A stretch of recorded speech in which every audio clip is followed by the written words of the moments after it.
हरे कृष्ण. तर भगवद्गीतेच्या 14व्या अध्यायाची चर्चा आज आपण करणार आहोत. 13व्या अध्यायात आपण पाहिलं की भगवंत सांगतात अर्जुनाला, आपण सर्व जीव या भौतिक जगात कसे फसलो. पुरुषा प्रकृतिस्थो हि भुंक्ते प्रकृतिजान गुणान कारणम गुणसंगोस्य सदसद योनी जन्मसू. आपण भगवंतांपासून अलग होऊन आनंदी होण्याची इच्छा केली, सुखी होण्याची इच्छा केली, भोग घेण्याची इच्छा केली, म्हणून आपण या जगात अडकून पडलोय, भौतिक जगामध्ये. कारणम गुणसंगोस्य, 3 गुणमयी बंधनांनी हे जग बनलेलं आहे. तर या जगामध्ये सत्वगुण, रजगुण, तमोगुण यांचा संग आपण केल्यामुळे आपण अडकलेलो आहोत. आणि जेव्हा आपण पुन्हा भगवंतांच्या प्रति आकर्षण निर्माण करू, तेव्हा पुन्हा या बंधनातून आपण मुक्त होऊ शकतो. तर 14व्या अध्यायात भगवंत सांगतील की हे 3 गुण काय आहेत, ते कशा प्रकारे बांधतात आणि त्यापासून आपण मुक्त कसं होऊ शकतो. तर आपण प्रार्थनेने सुरुवात करू. ओम अज्ञानतिमिरान्धस्य ज्ञानाञ्जनशलाकया चक्षुरुन्मिलितं येन तस्मै श्रीगुरवे नमः. श्रीचैतन्यमनोभीष्टं स्थापितं येन भूतले स्वयं रूपः कदा मह्यं ददाति स्वपदान्तिकम्.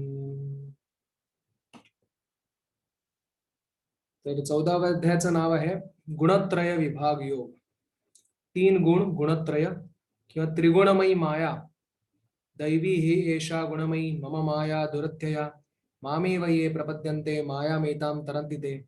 असं 7व्या अध्यायात भगवंतांनी सांगितलं, त्याची आपण चर्चा केली होती. ही 3 गुणांनी बनलेली ही माया जी आहे, ही अत्यंत पार करण्यास कठीण आहे. परंतु जे कोणी भगवंतांच्या चरणांचा आश्रय घेतात, तेच केवळ या मायेस पार करू शकतात. तर या अध्यायाचं विश्लेषण असं आहे. विभाग 1, श्लोक 1 ते 13, आपण कसे गुणांनी बांधले जातो त्याचं वर्णन आहे. विभाग 2, श्लोक 14 ते 18, गुणांनी आपल्याला बांधल्याचा काय परिणाम होतो. आणि विभाग 3, श्लोक 19 ते 27, गुणांच्या पलीकडे जाण्याचा उपाय काय आहे. या 3 गुणांच्या पलीकडे आपण कसे जाऊ शकतो. तर विभाग 1 ची मुख्य शिकवण आहे, भगवंत जेव्हा प्रकृतीचं अवलोकन करून गर्भाधान करतात, तेव्हा प्रकृती जीवांना जन्म देते. भौतिक प्रकृती, तिचं वर्णन आईप्रमाणे केलंय. आणि भगवान श्रीकृष्ण, त्यांचं वडिलांप्रमाणे वर्णन आहे. आणि सर्व जीवांना प्रकृती जन्म तेव्हा देते जेव्हा भगवंत प्रकृतीचं अवलोकन करून गर्भाधान करतात. आणि या जगामध्ये सत्व, रज आणि तम या 3 गुणांनी जीव बांधले जातात. सत्वगुण सुख आणि भौतिक ज्ञानाने बांधते, रजगुण कर्माने बांधत, आणि तमोगुण प्रमाद, निद्रा आणि आळसाने बांधतात.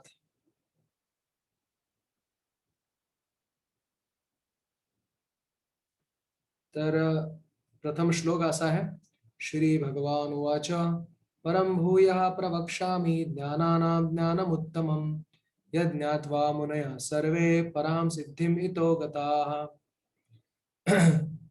तर वेदांना म्हटलंय की अनेक कोट्यवधी माता आणि पितांपेक्षा अधिक वात्सल्य वेदांद्वारे वेद आपल्या सर्व जीवांप्रती अस्तित्वात असतं. आणि हे वेद म्हणजे भगवंतांचा उच्छ्वास असल्या कारणामुळे आपण असं म्हणू शकतो की भगवंतांचं वात्सल्य आपल्या प्रती कोट्यवधी माता पितांच्या वात्सल्याहून अधिक आहे. आणि म्हणून भगवंत आणि त्यांचे उच्छ्वास म्हणजे जे वेद, ते आपल्याला जसे पालक आपल्या मुलाला संगोपन करतात, संरक्षण करतात, तसं भगवंतही आपलं संगोपन संरक्षण करू इच्छितात आणि आपलं हित त्याची वांछा करतात, हिताची वांछा करतात. आणि म्हणून आपल्याला हा सर्व उपदेश भगवंत देत आहेत. भौतिक गुणांच्या संपर्कामुळे जीव या भौतिक प्रकृतीमध्ये बद्ध होतो. या अध्यायामध्ये ते गुण कोणते आहेत, कसे कार्य करतात, कसे बद्ध करतात आणि कशी त्यांच्यापासून मुक्ती प्रदान होऊ शकते, याचे भगवंत वर्णन करतात.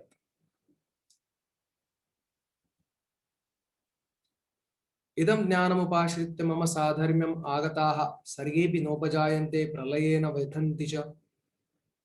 परिपूर्ण दिव्य ज्ञानाची प्राप्ती झाल्यावर मनुष्य गुणात्मक दृष्ट्या भगवंताशी एकरूप होतो. अर्थात तो जन्म मृत्यूच्या चक्रातून मुक्त होतो. तथापि तो आपले वैयक्तिक आत्मस्वरूप गमावत नाही. जो आध्यात्मिक गुणांचा विकास करतो तो भौतिक जगाच्या उत्पत्तीने तसेच विनाशानेही प्रभावित होत नाही. तर जेव्हा भगवंतांची जी प्रकृती आहे, दिव्य प्रकृती आहे, तर जेव्हा मनुष्य समजतो की मी सुद्धा दिव्य प्रकृतीचा अंश आहे, तेव्हा तो या भौतिक जगातल्या उत्पत्तीने आणि विनाशाने कधी प्रभावित होत नाही. पुढे भगवंत सांगतात, मम योनिर्महद ब्रह्म तस्मिन् गर्भं ददाम्यहं संभवः सर्वभूतानां ततो भवति भारत. कोणी विचारेल ह्या जगात आपल्या सर्वांची निर्मिती कशी झाली. आपण म्हणू की या जन्मात तर आम्हाला आई वडिलांनी निर्माण केलं, पण त्यांना कोणी निर्माण केलं, त्यांना कोणी निर्माण केलं, संपूर्ण जगात सर्वात आधी कोणाला निर्माण केलं गेलं.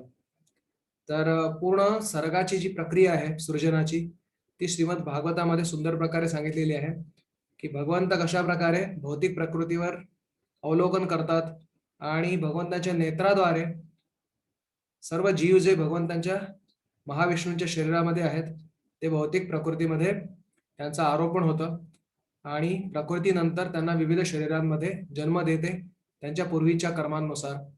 आणि अशा प्रकारे भौतिक प्रकृती ही मातेप्रमाणे आहे आणि भगवान श्रीकृष्ण किंवा त्यांचे विस्तारित रूप महाविष्णू हे पित्याप्रमाणे आहेत. महत्त्व हे संपूर्ण सृष्टीचं कारण आहे आणि त्रिगुणांचा समावेश असणाऱ्या महत्त्वाला कधी कधी ब्रह्म म्हणतात. परमपुरुष महत्त्वामध्ये गर्भधारण करतात आणि त्यानंतर असंख्य ब्रह्मांडांची उत्पत्ती शक्य होते. गर्भ ठेवतात परमपुरुष महत्त्वामध्ये. महत्त्व प्रकृती किंवा मातेप्रमाणे आहे किंवा योनीप्रमाणे आहे. मम योनिर महद ब्रह्म. महत्त्वाची तुलना प्रकृतीशी केली आहे आणि महाविष्णू परमपुरुष आहेत किंवा भगवान कृष्ण परमपुरुष आहेत. ते प्रकृतीमध्ये गर्भ ठेवतात, बीजारोपण करतात आणि असंख्य ब्रह्मांडांची आणि आपल्या सर्वांची उत्पत्ती त्याच्यामुळे होते. तर बरेच जण असं म्हणतात की भगवंतांची काय गरज आहे की भौतिक सृष्टीच आपल्याला जन्म देते. तर तसं म्हणणं हे मूर्खपणाचं लक्षण आहे. जसं मागच्या वेळेला आपण पाहिलं होतं, भाताच्या पोत्यातून जेव्हा विंचवाची पिल्लं बाहेर येतात तेव्हा कमी बुद्धिमत्ता असलेला म्हणतो, अरे या भाताच्या पोत्यानेच या विंचवांच्या पिल्लांना जन्म दिला. पण खरं तर विंचवांची जी मादा आहे तिने आधी त्याच्यात अंडी घातलेली असतात. ती अंडी तांदळाप्रमाणे दिसतात पण ते तांदळाचे दाणे नसतात, ती अंडी असतात आणि त्याच्यातून वृश्चिक जन्म घेतात. त्याच प्रकारे भगवंतांनी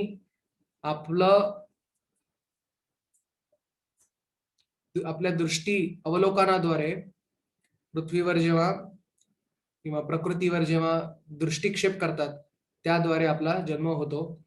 वाटताना आपल्याला वाटतं की या प्रकृतीपासून आपण निर्माण झालोय, पण खरं तर जोपर्यंत परमपिता जे आहेत भगवान कृष्ण जे प्रकृतीवर दृष्टिक्षेप करत नाहीत तोपर्यंत कोणाची उत्पत्ती शक्य नाही.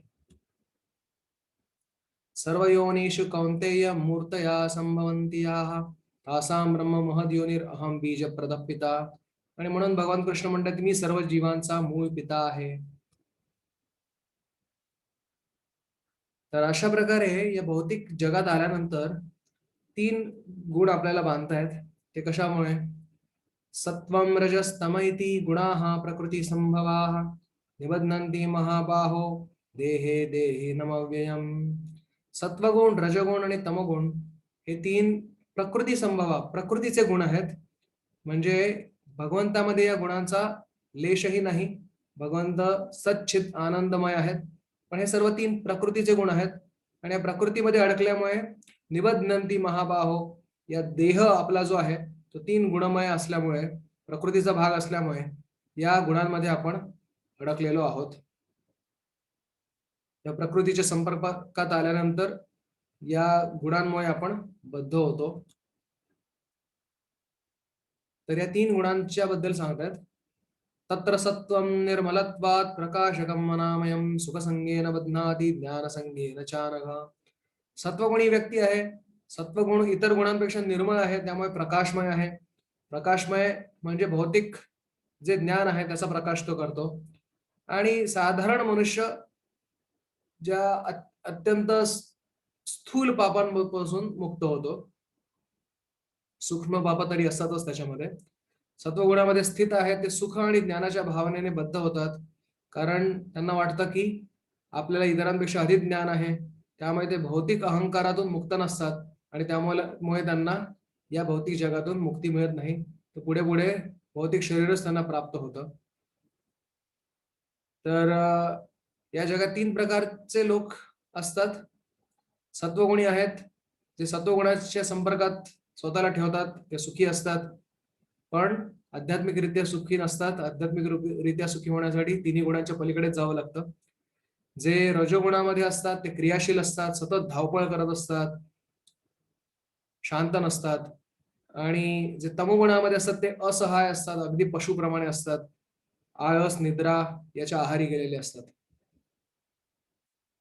रजो रागात्मकं विद्धि तृष्णा संग समुद्भवम तन्निबध्नाति कौन्तेय कर्म संगेन देहिनाम. रजो रागात्मकं विद्धि. रजोगुण म्हणजे पुरुष आणि स्त्री यांच्यामध्ये जे आकर्षण असतं त्याला राग म्हणतात किंवा आसक्ती म्हणतात. खरं तर आपली आसक्ती भगवंतांप्रती असली पाहिजे, कारण भगवंत परमपुरुष आहेत आणि आपण सर्व भगवंतांची तटस्थ शक्ती असल्या कारणामुळे प्रकृती चे अंश आहोत आणि त्यामुळे आपली साधारण प्रवृत्ती भगवंतांकडे एका दृष्टीने पाहायला गेलं तर जसं एखाद्या पत्नीला आपल्या पती प्रति आकर्षण असतं, तसं आपलं आकर्षण भगवंतांकडे प्रति असायला हवं. परंतु या भौतिक जगात अडकल्यामुळे त्याचं विकृत स्वरूप पाहायला मिळतं. ते भौतिक पुरुष, तथाकथित पुरुष आणि स्त्रियांच्या एकमेकांच्या देहाप्रती असलेलं जे आकर्षण आहे त्याला राग म्हणतात. आणि त्याच्यातून तृष्णा संग समुद्भवम, त्यातून अधिकाधिक तृष्णा निर्माण होते इंद्रिय तृप्ती करण्याची आणि त्याच्यामुळे जीव बांधला जातो. तन्निबध्नाति कर्मसंगेन देहिनाम, कर्मसंगाने बांधला जातो. ऋषभदेव सांगतायत, पुंसा स्त्रिया मिथुनी भावमेतत् तयोर्मिथा हृदय ग्रंथिमाहु ततो गृहक्षेत्र सुताप्त वित्तै जनस्य मोहोयम अहम ममेति. त्या संपूर्ण भौतिक जगत चाललेलं आहे ते केवळ स्त्री आणि पुरुषांच्या आकर्षणामुळे. आणि सर्व बंधनं जी आहेत त्याचं मूळ कारण हेच आहे की भगवंतांपासून वेगळं राहून आनंद लुटण्याची, भोग घेण्याची इच्छा केल्यामुळे हे संपूर्ण जग त्यासाठीच कार्यरत आहे. आणि त्याच्यामुळे स्त्री पुरुषातील या अनैसर्गिक आकर्षणामुळे हृदयाची गाठ अधिकाधिक आवळत जाते आणि त्यानंतर गृह लागेल, त्यानंतर क्षेत्र लागेल, त्यानंतर सुत, आप्त, वित्त अशा प्रकारे त्याचा जो मोह आहे तो वाढत राहतो. जनस्य मोहोयम अहम ममेति. मोह म्हणजे जे नाही ते. आता ही सर्व या भौतिक प्रकृतीवर त्याचा कशावरही त्याचा अधिकार नाही, पण तो एकेका गोष्टीवर अधिकार सांगायला लागतो आणि त्याची जी यादी आहे ती वाढतच जाते आणि अधिकाधिक तो बांधला जातो. तमस्तु अज्ञानजं विद्धि मोहनं सर्वदेहिनां प्रमाद आलस्य निद्राभेस्तन्निबध्नाति भारत. अज्ञानापासून उत्पन्न झालेला तमोगुण हा सर्व देहधारी जीवांचा मोह असल्याचे जाणले पाहिजे. तर अज्ञानापासून निर्माण सगळ्यात खालचा जो गुण आहे तो तमोगुण आहे आणि तो प्रमाद, आळस आणि निद्रा याच्यामध्ये जीवाला बांधतो. तर तमोगुणाचं वर्णन करते, साधारण हा सर्व बद्ध जीवांचा मूलभूत गुण आहे तमोगुण. सर्व बद्ध जीव म्हणजे आपण सर्व खास करून या गुणामध्ये असतो, तमोगुणामध्ये. तर वस्तू यथात्म ज्ञान आवरकम विपर्य ज्ञानजनकम तमः. तमगुणाची व्याख्या केली आहे की प्रत्येक वस्तूची, प्रत्येक तत्वाची यथात्म ज्ञान आवरकम, जे यथात्म ज्ञान आहे त्याला आवरलं जातं तमोगुणाद्वारे. आणि विपर्य ज्ञान जनक, चुकीचं ज्ञान पुढे केलं जातं, त्याला तमोगुण म्हणतात. सत्वं सुखे संजयति रजः कर्मणि भारत ज्ञानमावृत्य तु तमः प्रमादे संजयत्युत. सत्वगुण मनुष्याला सुखाने बांधतो, रजोगुण सकाम कर्माशी बांधतो, तमोगुण त्याचे ज्ञान आवृत्त करून मूर्खपणाशी बांधतो. खास करून सत्वगुणातले कोण साधारण जे तत्वज्ञानी आहेत, जे वैज्ञानिक आहेत, शैक्षणिक विभागात काम करणारे आहेत, ते सत्वगुणी आहेत. रजोगुणी म्हणजे अधिकाधिक मिळवत राहणं आणि इत्यादींचं दान करणं, हे सर्व करणारे रजोगुणी आहेत. तमोगुण मात्र आळस, निद्रा यांच्या कारणामुळे कोणाच्याही फायद्याचा नाही. रजस्तमश्चाभिभूय सत्वं भवति भारत रजसत्वं तमश्चैव तमसत्वं रजस्तथा. कधी कधी रजोगुण आणि तमोगुण यांचा पाडाव करून सत्वगुण प्रमुख होतो. कधी कधी रजोगुण सत्वगुण आणि तम याचा पाडाव करतो. कधी कधी तमोगुण सत्व आणि रजोगुण यांचा पाडाव करतो. याप्रमाणे वर्चस्वासाठी निरंतर स्पर्धा सुरू असते.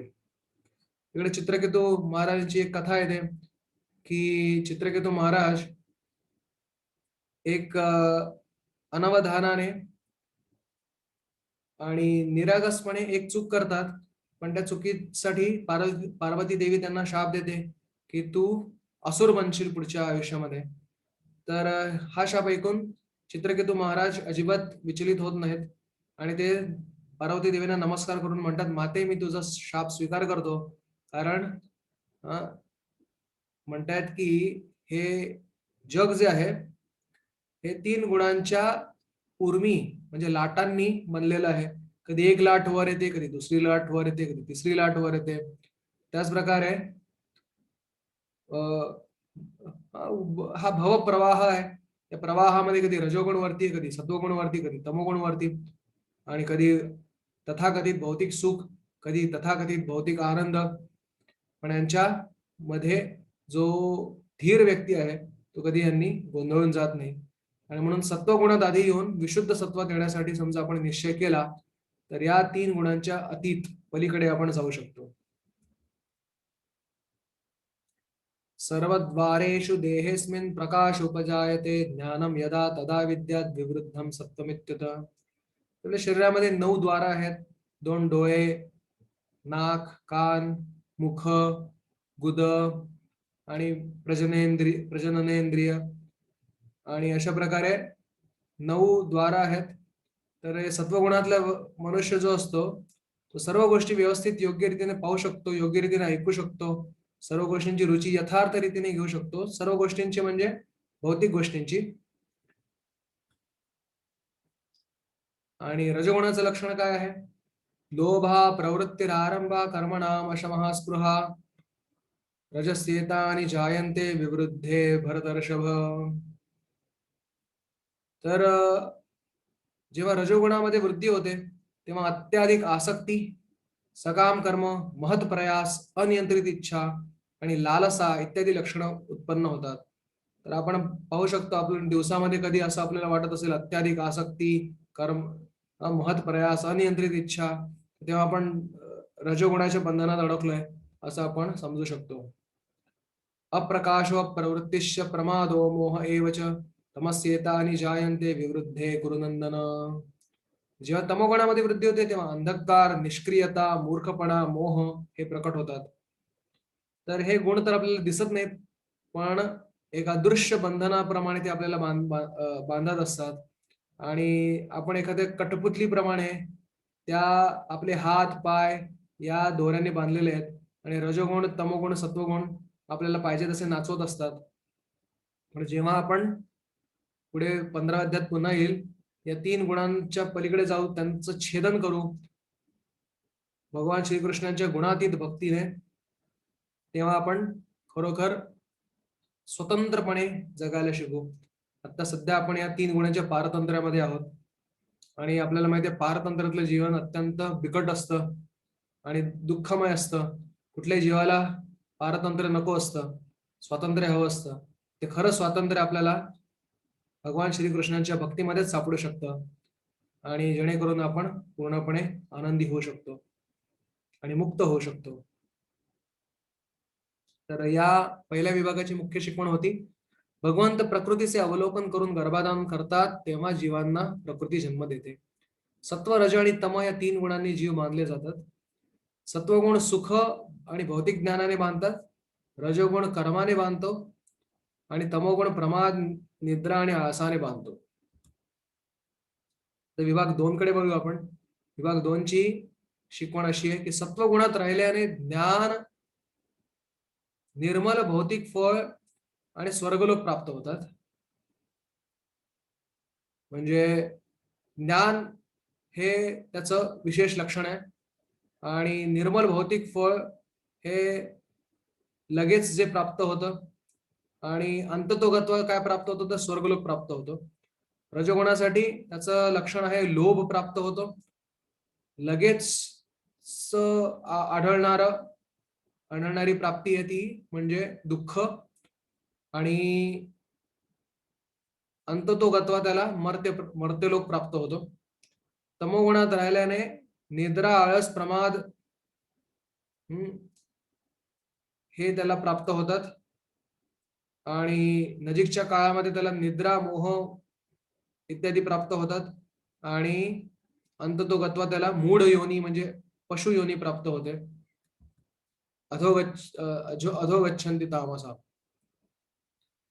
यदा सत्वे प्रवृद्धे तु प्रलयं याति देहभृत् तदा उत्तमविदां लोकाम् अमलान प्रतिपद्यते. सत्वगुणामध्ये मृत्यू होतो तेव्हा महर्षींच्या उच्चतर पवित्र ग्रह लोकांना प्राप्त होतो. त्याने किती सत्वगुण विकसित केलाय त्यानुसार त्याला ब्रह्मलोकापासून ते स्वर्गलोकापर्यंत अनेक लोकांची प्राप्ती होते. पण भगवान कृष्ण सांगतात हे सर्व लोक सुद्धा काय आहेत, काळाच्या प्रभावाखाली असल्यामुळे याच्यात सुद्धा आपल्याला शाश्वत स्थान नाही, जोपर्यंत आपण भगवत धामात वैकुंठात परत जात नाही किंवा गोलोक वृंदावनात परत जात नाही तोपर्यंत. रजसी प्रलयं गत्वा कर्मसंगीषु जायते तथा प्रलीनस्तमसी मूढयोनिषु जायते. जेव्हा रजोगुणामध्ये मृत्यू होतो आपला तेव्हा आपण सकाम कर्मांमध्ये संलग्न असलेल्या मनुष्य लोकामध्ये जन्म घेतो आणि जेव्हा म्हणजे इंद्रिय तृप्ती करण्यासाठी पुन्हा एकदा मनुष्य योनी प्राप्त होते. रजोगुणात समजा आपला मृत्यू झाला तर, तमोगुणामध्ये मृत्यू झाला तर पशु योनीमध्ये योनिशी प्राप्त होते. मांसाहार करणं, दारू पिणं, मारहाण करणं या सगळ्या गोष्टी तमोगुणाचे प्रतीक आहेत. त्यानंतर पशु योनीमध्ये त्याचा जन्म होतो पुढचा.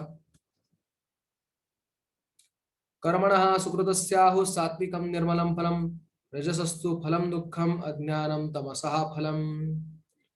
पुण्यकर्माचं फळ शुद्ध असतं. सत्वगुणामध्ये असल्याचा हा एक लाभ आहे की त्याचं फळ शुद्ध आहे, पण तरी सुद्धा भौतिक असल्यामुळे या भौतिक जगातून त्याची मुक्तता नाहीये. रजोगुणाच्या केलेल्या कर्माचं फळ दुःख आहे.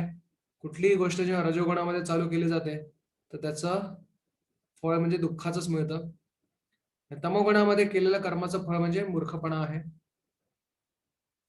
सत्वात संजायते ज्ञानम रजसो लोभ एव च प्रमादमोहो तमसो भवतो अज्ञानमेव च. सत्वगुणापासून वास्तविक ज्ञान उत्पन्न होते भौतिक जगाचे, रजोगुणापासून लोभ उत्पन्न होतो, तमोगुणापासून प्रमाद, मोह आणि अज्ञान उत्पन्न होते. ऊर्ध्वं गच्छन्ति सत्वस्था मध्ये तिष्ठन्ति राजसा जगन्यगुणवृत्तिस्था अधो गच्छन्ति तामसा. सत्वगुणामध्ये असलेले ऊर्ध्वं गच्छन्ति ऊर्ध्व लोक प्राप्त करतात, रजोगुणामध्ये असलेले मध्य लोक म्हणजे कर्मी मनुष्यांचा लोक प्राप्त करतात. पुन्हा एकदा जन्म, मृत्यू, जरा, व्याधी या जगामध्येच त्यांना प्राप्त होतात. सत्वगुणी जे व्यक्ती असतात ते स्वर्गलोकात जाऊन पुन्हा त्यांचं ते फळ संपल्यानंतर पुन्हा त्यांना मर्त्यलोकात यावंच लागतं. आणि जघन्य गुणवृत्ती असता अधो गच्छन्ति तामसा. जघन्य गुणवृत्ती तमोगुणामध्ये असलेले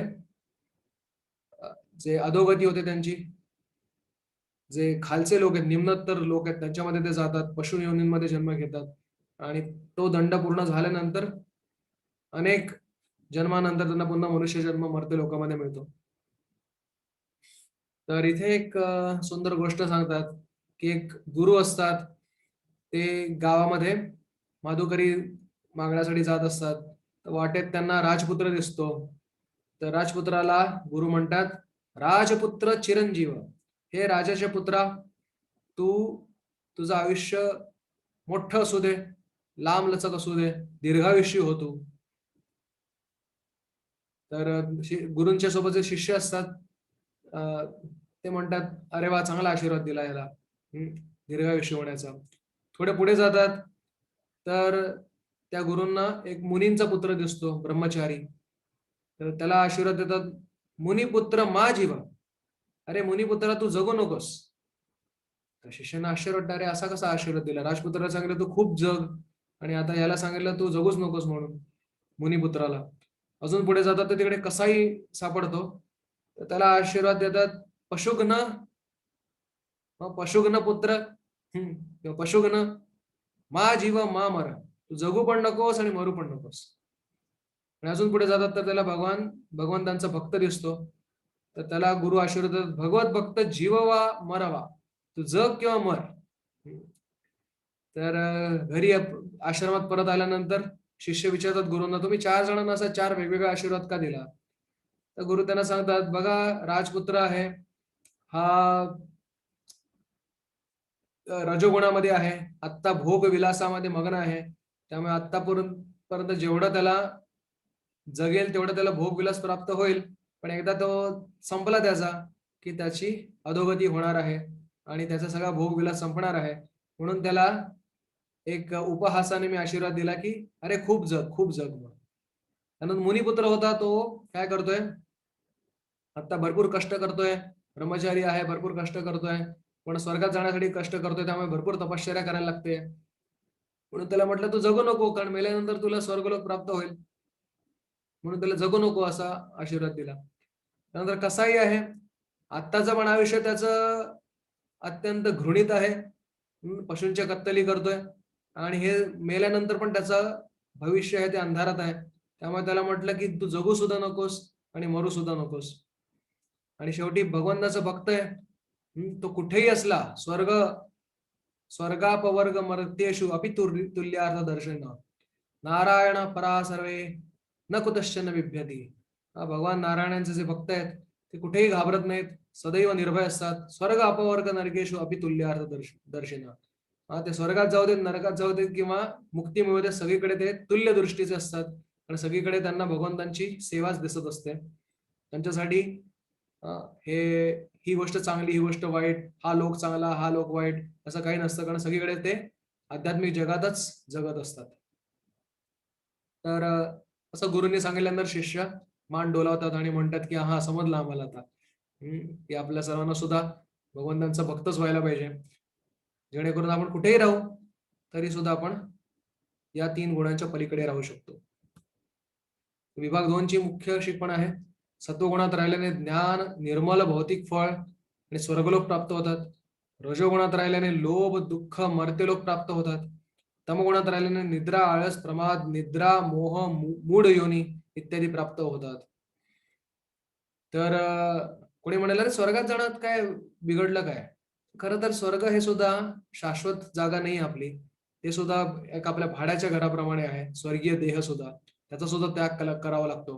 आपला जो मूळ आध्यात्मिक देह आहे, तो आपल्या स्वतःच्या मालकीची जागा आहे ती. आणि आपल्या भाड्याच्या घरात आपल्याला माहिती आहे, कितीही चांगलं भाड्याचं घर असलं किंवा किती वाईट असलं, तर एक ना एक दिवस बदलायचं आहे आणि त्याच्यामध्ये आपल्याला दुःख होतच राहतात, स्वतंत्रता नसते. पण आपल्या मालकीच्या घरामध्ये आपल्याला स्वतंत्रता असते. त्यामुळे आपलं मालकीचं घर म्हणजे भगवंतांच्या धामामध्ये आहे. त्यामुळे इतर सर्व स्वर्ग असू दे, मृत्यूलोक असू दे आणि त्याच्या खालचे लोक, निम्नतर लोक असू देत, नरक लोक असू देत, ही म्हणजे आपली राहण्याची ठिकाणं नव्हेत. विभाग 3 कडे वळू आपण. भगवान श्रीकृष्णाची अव्यभिचारी भक्ती केल्यानेच व्यक्ती सर्व गुणातून मुक्त होऊ शकते. तिन्ही गुणातून. आणि भगवान श्रीकृष्णच अमृतमय अव्यय ब्रह्माचे आधार आहेत. ही दुसरी शिकवण आहे. नान्यं गुणेभ्यः कर्तारं यदा द्रष्टानुपश्यति गुणेभ्यश्च परम वेत्ति मद्भावं सोऽधिगच्छति. जेव्हा मनुष्य योग्य रीतीने पाहतो, की सर्व कर्मांचा प्राकृतिक गुणांखेरीज इतर कोणीही करता नाही, आणि जो या सर्व गुणांच्या पलीकडे असणाऱ्या परमपुरुषाला जाणतो तो पूर्णपणे कृष्ण भावनेमध्ये स्थिर होतो. गुणानेतान अतित्य त्रीन देही देह समुद्भवान जन्म मृत्यू जरा दुःखेर विमुक्त अमृतमश्नुते. तर या 3 गुणातून मुक्त होऊनच जन्म मृत्यू जरा दुःखातून मुक्त होऊन अमृताची प्राप्ती करू शकतो मनुष्य. तर अर्जुन इथे प्रश्न विचारतात, कैर्लिंगस्ते गुणानेतान अतितो भवती प्रभो किमाचारा कथम चैतान त्रीन गुणान अतिवर्त्यते. अर्जुन तिकडे 3 प्रश्न विचारतात भगवंतांना. त्रिगुणांच्या अतीत असणारा मनुष्य कोणत्या लक्षणांनी ओळखला जातो, त्याचे आचरण कसे असते, आणि तो प्राकृतिक गुणांच्या पलीकडे कसा जातो. तर भगवंत त्याची लक्षणं सांगतात. पहिला आणि दुसरा प्रश्न जो होता त्याचं लक्षण काय आणि त्याचं आचरण काय. तर ते प्रकाशम च प्रवृत्तिम च मोहमेव च पांडव न द्वेष्टि संप्रवृत्तानि न निवृत्तानि कांक्षति उदासीनवद आसीनो गुणैर्यो न विचाल्यते गुणा वर्तन्ते इत्येवं योगतिष्ठति नेंगते. जो प्रकाश आसक्ती मोह यांची उपस्थिती असताना द्वेष करत नाही किंवा ते नाहीसे झाले तरी त्याची आकांक्षा करत नाही, हे त्याचं लक्षण आहे गुणातीत व्यक्तीचं. गुणातीत व्यक्ती या भौतिक जगात असल्यामुळे आणि भौतिक शरीर असल्यामुळे त्याच्यामध्ये सुद्धा हे सत्वगुण रजोगुण तमोगुणाची जी विविध प्रक्रिया आहे त्याच्या शरीरामध्ये पण दिसते, पण तरी सुद्धा तो याच्यातून मुक्त झालेला असतो. तसं एक नारळ असतो, नारळ वाळल्यानंतर त्याची जी आतली करवंटी असते, आतली जर खोबरं असतं तर ते त्याच्या कवचापासून दूर होतं. त्याच प्रकारे भौतिक देहात असून सुद्धा जो जीवनमुक्त आहे ह्या तिन्ही गुणातून मुक्त होतो तो. त्रिगुणाच्या प्रभावामध्ये अविचलित आणि निश्चल राहतो. केवळ त्रिगुणच सक्रिय आहेत हे जाणून उदासीन आणि दिव्य राहतो. तर हे 3 गुणामध्ये जेव्हा आपण 3 गुण जेव्हा आपल्याला जोपर्यंत भौतिक शरीर आहे तोपर्यंत स्वतःवतच राहणार आहेत, आपण काय करावं. तर या 3 गुणांनी विचलित होऊ नये, तर आपलं सर्व मन लक्ष भगवंतांकडे केंद्रित करावं.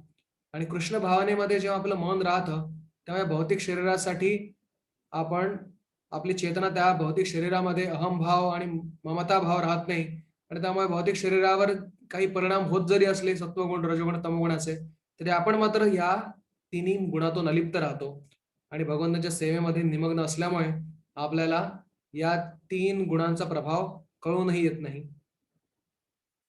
आणि जेव्हा खरोखर आध्यात्मिक शरीर प्राप्त होतं तर तेव्हा ते अजिबातच हे 3 गुण आपल्याला दिसून येत नाहीत.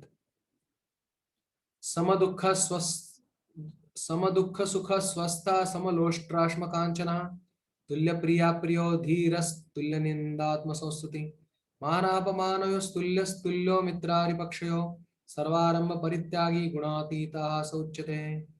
जो आत्मस्थित आहे, सुख दुःखाला सारखे मानतो, म्हणजे भौतिक सुख दुःखाला माती दगड सोन्याकडे समदृष्टीने पाहतो, प्रिय आणि अप्रिय यांबद्दल समभाव राखतो, धीर आहे, स्तुती व निंदा मान अपमान यांच्याकडे समभावाने पाहतो, मित्र शत्रू यांच्याशी सारखी वर्तवणूक करतो, ज्याने सर्व भौतिक कर्मांचा परित्याग केला आहे.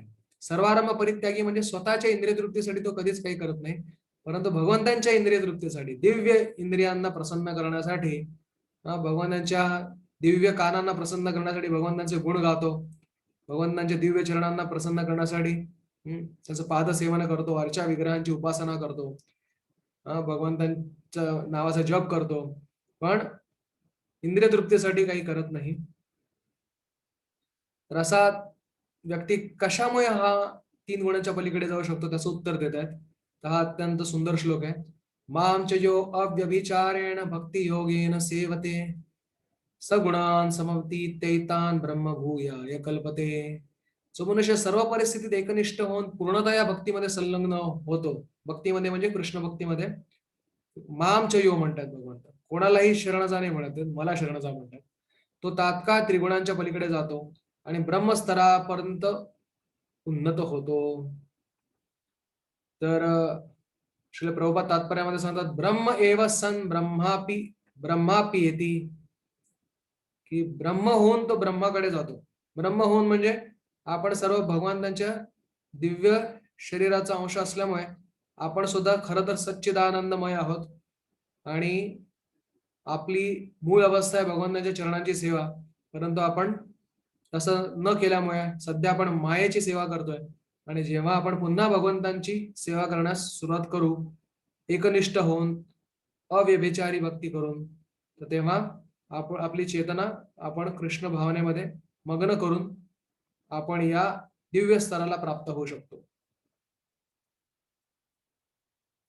तर कुठल्याही आपल्या जीवनामध्ये उच्च नीच प्रसंग आले, कधी सत्वगुणाची अभिव्यक्ती दिसली, कधी तमोगुणाची अभिव्यक्ती दिसली, कधी रजोगुणाची अभिव्यक्ती दिसली, तरी सुद्धा त्याने भांबावून न जाता आपण आपलं कर्तव्य भक्तीमधली प्रेममय कर्तव्य करत राहावी आणि या गुणांच्या ज्या आज्ञेला बळी पडू नये आणि अशा प्रकारे भगवंतच आपल्याला या 3 गुणांच्या पलीकडे जाण्यास मदत करतील.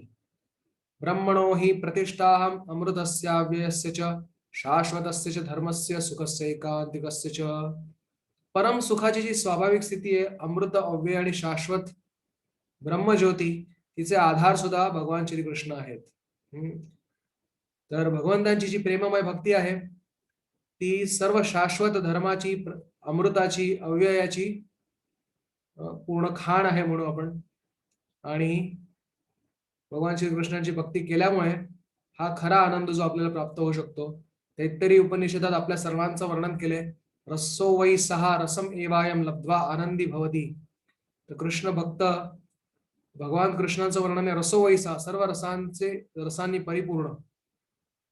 आपण या भौतिक जगात किंवा आपल्या हृदयाच्या समाधानासाठी आपण रस शोधण्याचा प्रयत्न करतोय, पण तो रस या भौतिक जगात सापडू शकत नाही.